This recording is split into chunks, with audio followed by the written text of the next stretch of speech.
नमस्ते दोस्तों, stock sense में आपका स्वागत है। ये हमारा नया चैनल है और हम आपके लिए लेकर आए हैं शेयर बाजार और निवेश से जुड़ी हर जरूरी जानकारी। अगर आप भी स्टॉक मार्केट को समझना चाहते हैं और सही निवेश के फैसले लेना चाहते हैं, तो जल्दी से हमारे चैनल को सब्सक्राइब कर लीजिए। आज हम बात करने वाले हैं एक ऐसे विषय पर जो शायद आपके लिए बहुत महत्वपूर्ण हो सकता है, खासकर अगर आपके पास कुछ ऐसे शेयर हैं जो फिलहाल बिक नहीं पा रहे हैं। जी हाँ, हम बात करेंगे पीजीडीएल जैसे फंसे हुए शेयरों को तुरंत बेचने के बारे में और इसमें ओटीसी मार्केट कैसे आपकी मदद कर सकता है। सबसे पहले ये समझना जरूरी है कि फंसे हुए शेयर आखिर होते क्या हैं। सीधे शब्दों में कहें तो फंसे हुए शेयर वे शेयर होते हैं जिन्हें आप आसानी से बेच नहीं पाते। इसके कई कारण हो सकते हैं। हो सकता है कि कंपनी का स्टॉक किसी बड़े स्टॉक एक्सचेंज जैसे बॉम्बे स्टॉक एक्सचेंज बीएसई या नेशनल स्टॉक एक्सचेंज एनएसई पर लिस्टेड ही ना हो, या फिर शेयरों का ट्रेडिंग वॉल्यूम बहुत कम हो, मतलब खरीदने और बेचने वाले लोग ही कम हो। कुछ मामलों में शेयरों पर कुछ कानूनी या तकनीकी पाबंदियां भी हो सकती हैं, जिसकी वजह से उन्हें बेचना मुश्किल हो जाता है। उदाहरण के लिए बीजीडीएल के शेयर अगर इनमें से किसी भी स्थिति में हैं, तो उन्हें बेचना एक चुनौती हो सकती है। अब बात करते हैं ओटीसी ट्रेडिंग की। ओटीसी का मतलब होता है ओवर द काउंटर ट्रेडिंग। ये एक ऐसा बाजार है जहां शेयरों की खरीद बिक्री सीधे दो पक्षों के बीच होती है, बिना किसी औपचारिक स्टॉक एक्सचेंज की मध्यस्थता के। इसे आप ऐसे समझ सकते हैं जैसे आप सीधे किसी व्यक्ति से कोई सामान खरीद रहे हैं, बजाय किसी दुकान पर जाने के। बड़े स्टॉक एक्सचेंजों जैसे एनवाईएसई, नास्डैक या हमारे यहाँ बीएसई और एनएसई में ट्रेडिंग एक केंद्रीकृत प्लेटफॉर्म के जरिए होती है, जहाँ सारे सौदे एक ही जगह पर रिकॉर्ड होते हैं और नियमों का पालन किया जाता है। लेकिन ओटीसी में ट्रेडिंग ब्रोकर डीलर नेटवर्क के माध्यम से होती है। ये ब्रोकर डीलर खरीदारों और विक्रेताओं को आपस में मिलाते हैं और सौदे को पूरा करवाते हैं। अब सवाल ये है कि अगर आपके पास बीजीडीएल जैसे फंसे हुए शेयर हैं, तो ओटीसी मार्केट ही क्यों एक अच्छा विकल्प हो सकता है? इसका सीधा सा जवाब ये है कि ऐसे शेयर जो बड़े एक्सचेंज पर लिस्टेड नहीं होते, उन्हें वहां बेचा नहीं जा सकता। ओटीसी मार्केट इन शेयरों को खरीदने और बेचने का एक वैकल्पिक मंच प्रदान करता है। ये उन शेयरों को तरलता, लिक्विडिटी देता है, यानी उन्हें नकदी में बदलने का एक मौका देता है जो सामान्य तरीके से ट्रेड करना मुश्किल होता है। सोचिए, अगर आपके पास कोई ऐसी संपत्ति है जिसका कोई खरीदार ही नहीं मिल रहा, तो आप उसे कैसे बेचेंगे? ओटीसी मार्केट कुछ हद तक यही काम करता है। यह उन शेयरों के लिए एक बाजार बनाता है जहां शायद और कहीं कोई बाजार नहीं है। अब हम समझते हैं कि ओटीसी मार्केट में फंसे हुए शेयरों को बेचने का पूरा प्रोसेस क्या होता है। इसे हम कुछ आसान चरणों में समझेंगे।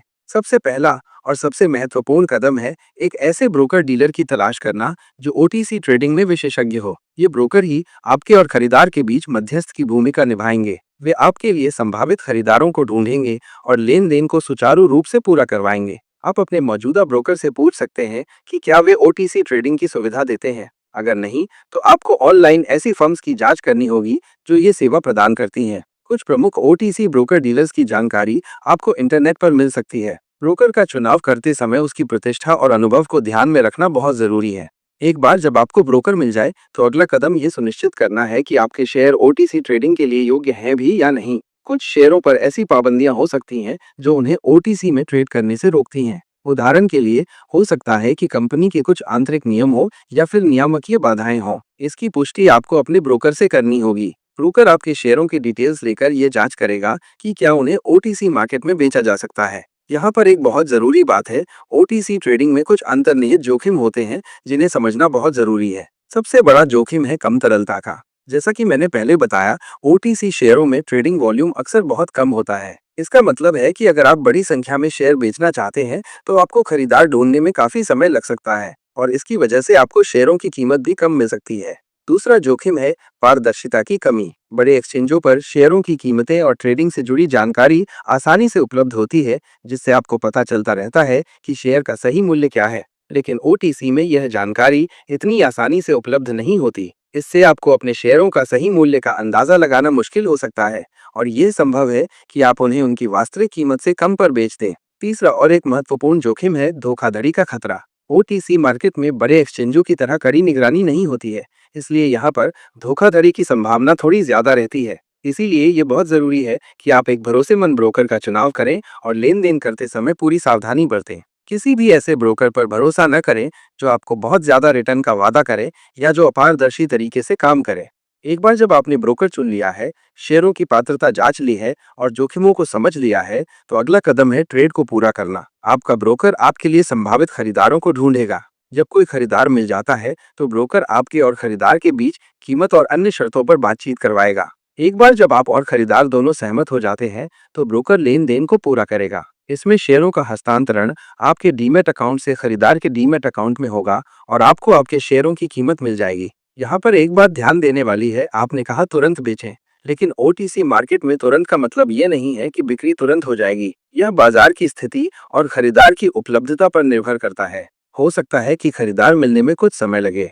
ओटीसी ट्रेडिंग एक उपयोगी तरीका हो सकता है फंसे हुए शेयरों को बेचने का, लेकिन इसमें कुछ जोखिम भी शामिल है जिनका आपको ध्यान रखना चाहिए। ओटीसी शेयरों में ट्रेडिंग वॉल्यूम कम होने के कारण बड़े शेयर बेचना मुश्किल हो सकता है और कीमत पर नकारात्मक प्रभाव पड़ सकता है। आपको खरीदार ढूंढने में समय लग सकता है और हो सकता है कि आपको अपनी मनचाही कीमत न मिले। ओटीसी में कीमतों और ट्रेडिंग जानकारी बड़े एक्सचेंज की तरह आसानी से उपलब्ध नहीं होती। इससे सही मूल्य का अंदाजा लगाना मुश्किल हो सकता है और आप अनजाने में अपने शेयरों को कम कीमत पर बेच सकते हैं। ओटीसी की कम निगरानी के कारण धोखाधड़ी की संभावना रहती है, इसलिए हमेशा एक प्रतिष्ठित और भरोसेमंद ब्रोकर का चुनाव करें।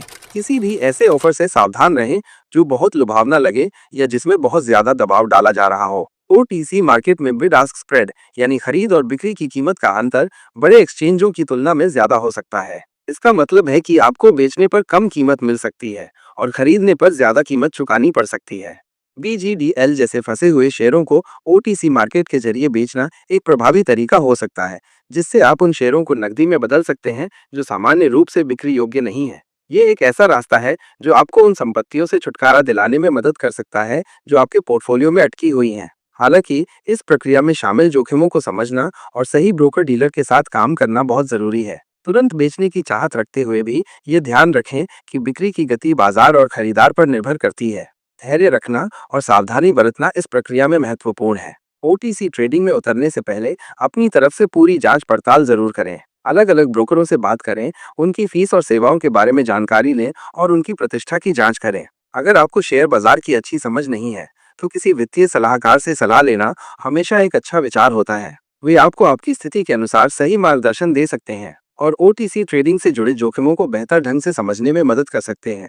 तो दोस्तों, ये था बीजीडीएल जैसे फंसे हुए शेयरों को ओटीसी मार्केट के जरिए बेचने का पूरा प्रोसेस। उम्मीद है ये जानकारी आपके लिए उपयोगी साबित होगी। अगर आपके पास इस विषय से जुड़े कोई और सवाल हैं तो हमें कमेंट सेक्शन में जरूर बताएं। और हाँ, अगर आपने अभी तक हमारे चैनल स्टॉक सेंस को सब्सक्राइब नहीं किया है तो कृपया इसे अभी कर लें, ताकि आपको शेयर बाजार और निवेश से जुड़ी ऐसी ही महत्वपूर्ण जानकारी मिलती रहे। धन्यवाद।